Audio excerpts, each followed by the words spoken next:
जोङो बे दिनैनि जे वान डे नकआउट फुटबल टुर्नामेन्टखौ जोङो रायमना फ्रेन्ड्स क्लाबआ गोबां सिन्था खालामनानै जोंनि लाइमोनफोरखौ जोङो एलेकानि लाइमोनफोरखौ जोङो माब्रैबा खेलानि बिथिङाव जोङो जौगाखांनायखौ जों लाबोनो हागोन बेखौ जोङो नोजोर बोनानै दिनैनि बे वान डे नकआउट फुटबल टुर्नामेन्टखौ जोङो रायमना फ्रेन्ड्स क्लाबनि जानानै जोङो बेयाव होनाय जादों।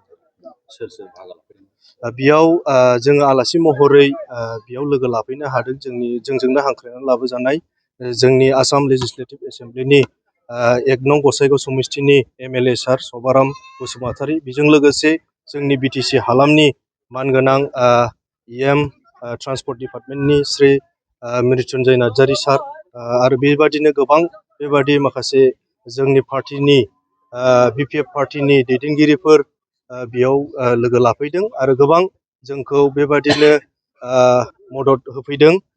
बे जों जे खेलाखौ ओनसोलनि गथ'फोर लाइमोनफोरनि डेभेलपमेन्टनि थाखाय जोङो खालामबाय, बेयाव बिथांमोनाबो गोबां सापर्टखौ जोंनो होलांबाय। मोनबेसे टिमा बेयाव 8था टिमा टटेल बाहागो लागोन। बेयाव मोनसेया जोंनिनो जाबाय। दा गिबि खेला हिसाबै बेयाव गेलेदों बनजार FC भार्सेस आसाम पुलिस कमान्ड' सराइबिल आउटपस्टनि, आरो बेयाव सेकेन्डआव दङ सालबागान FC आरो बेजों गेलेगोन खोरोमदाव FC जाम्बुगुरि, आरो बेबादिनो थामथियाव दङ सिरामसि क्लाब गागसा भार्सेस 7 स्टार क्लाब नास्राइबिल, आरो लास्टआव जोंना बारदै सिख्ला क्लाब कुचुगाव, बेजों जोंनि फ्रेन्ड्स क्लाबा गेलेगोन। बान्था हिसाबै जोङो ओरैनो खालि फिसा नामै मोनसे ट्रफिजों लोगोसे जोङो देरहानाय हान्जानो जोङो बिदिनो रां बान्थाखौ जोङो होनाय जागोन।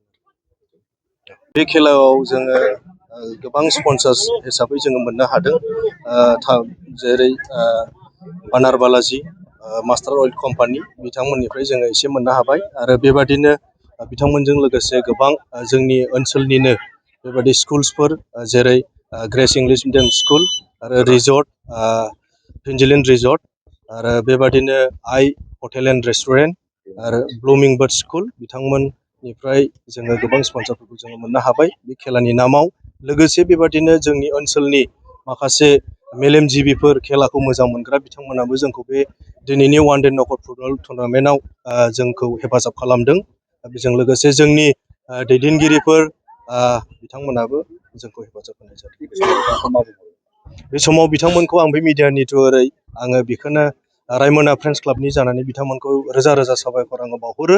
बिथांमोननि अननाय आशीर्बादनि दुवारै दिनै बे रायमना फ्रेन्ड्स क्लाबजों खुंजानाय वान डे नकआउट फुटबल टुर्नामेन्टआ दिनै साक्सेसआव फैबाय। बेनि थाखाय बिथांमोनखौ आं हामबाय होयो।